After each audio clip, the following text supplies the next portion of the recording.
스가랴서 9장 1절과 8절을 보면은 하나님께서 예루살렘을 둘러싼 이방 족속을 심판하시겠다 이렇게 말씀합니다.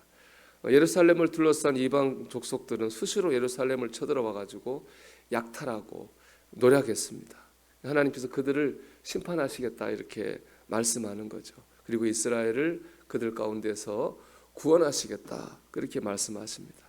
이는 참 우리에게 너무 큰 소망이 되고 기쁨이 되는 말씀입니다. 그냥 예루살렘을 둘러싼 족속들이 예루살렘을 괴롭힌 것처럼 우리를 둘러싼 문제들이 있습니다. 육적인 문제가 있고 영적인 문제가 있고 물질의 문제, 가정의 문제, 또 인간관계의 문제들이 우리에게 있습니다.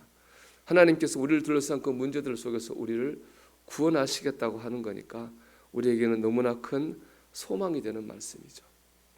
하나님께서 우리를 구원하신 이 은혜가 여러분 가운데 임하게 되기를 주님의 이름으로 축복합니다. 근데 오늘 본문에서 우리가 집중해야 될 것은 하나님께서 우리를 구원하시는데 그 구원하시는 방법이에요. 하나님께서 어떻게 우리를 구원하십니까? 우리에게 구원자를 보내셔요. 하나님은 우리에게 구원자를 보내셔서 우리를 구원하시는 분입니다. 이 말은 다른 게 아닙니다. 내가 나를 구원할 수 없다는 말입니다. 내 방법으로 내 힘으로 나를 구원할 수 없습니다.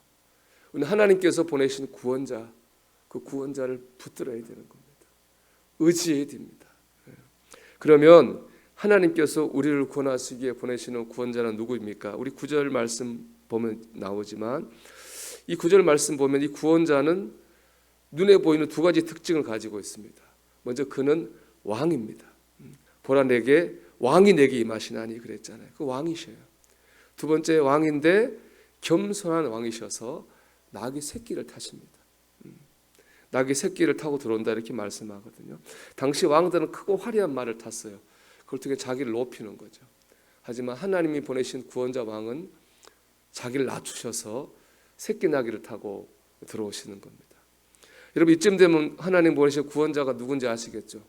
누구십니까? 예수님입니다. 총독 빌라도가 예수님을 신문할 때 물었잖아요. 내가 유대인의 왕이냐? 단도직입적으로 물었습니다. 주님도 분명하게 대답하셨습니다. 내 말이 옳도다. 여러분 예수님은요 왕으로 오셨습니다. 그리고 겸손하셔서 새끼 나귀를 타셨잖아요. 예수님이 예루살렘으로 들어오실 때에 십자가 지러 들어오실 때에 새끼 나귀를 타고 예루살렘에 들어오셨습니다. 여러분 예수님이 하나님께서 나를 위해 보내신 구원자이십니다. 그래서 보면 마태, 마가, 누가, 요한 이 네 개의 복음은 전부 다 우리가 오늘 읽은 이 말씀을 인용해서 예수님을 설명하고 있어요. 즉 마태, 마가, 누가, 요한 복음 한 목소리로 우리에게 선포하고 있는 거예요. 예수님이 우리를 구원하시기 보내신 구원자다. 예수님이 구원자다. 이렇게 네 개의 복음은 우리에게 선포하고 있습니다. 여러분 예수님이 우리의 구원자이십니다. 우리 예수님을 통해서 우리를 둘러싼 이 모든 문제에서 구원을 경험할 수 있습니다. 이를 위해 첫째 예수님을 구원자로 믿어야 됩니다.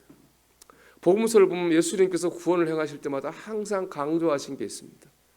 믿음입니다. 내 믿음대로 될지어다. 내 믿음이 크도다. 병자를 고치실 때나 귀신을 쫓아내실 때나 항상 주님은 믿음에 대해서 말씀하셨습니다. 여러분 주님을 믿으십시오. 예수님이 하나님이 나를 위해 보내신 구원자라고 하는 것을 믿으십시오. 정말로 믿고 의지하십시오. 그래서 예수님을 통한 구원의 역사가 우리 가운데 일어나게 될 줄로 믿습니다. 두 번째 예수님을 왕으로 믿어야 됩니다. 저는 오늘 말씀 묵상하면서 제일 이 말씀이 좀 아프게 찌르는 음성으로 다가왔어요. 예수님은 너의 왕이냐 하는 겁니다. 여러분 예수님은 우리의 왕으로 오셨어요. 우리의 부하로 오신 것이 아닙니다. 예수님이 내 부하가 되면 구원은 안 일어납니다. 예수님이 내 왕이 되셔야지 거기서 구원의 역사가 일어납니다. 여러분 예수님은 여러분의 왕이십니까? 여러분의 인생의 왕이십니까? 여러분 가정의 왕이십니까? 여러분을 둘러싼 문제, 인간관계가 됐든 물질이 됐든 그 영역에서 예수님이 여러분의 왕이십니까? 제가 묵상하는 주님은 나의 최고봉에 나오는 글입니다. 왜 하나님은 자신을 보여주시지 않을까요? 그렇게 하실 수 없기 때문입니다.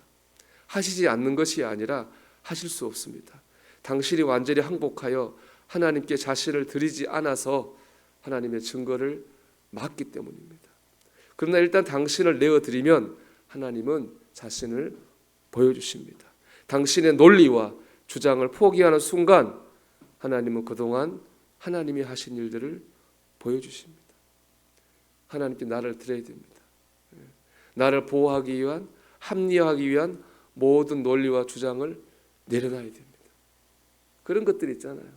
나는 우리 자신을 변명하고 합리화하고 정당화하기 위한 많은 주장과 논리들 있지 않아요.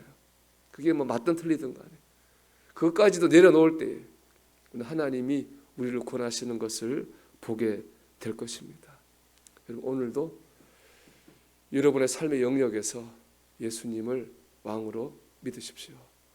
그래서 왕이신 구원자 예수께서 우리의 삶의 문제를 해결하시는 것을 꼭 체험하시기를 주님의 이름으로 축원합니다.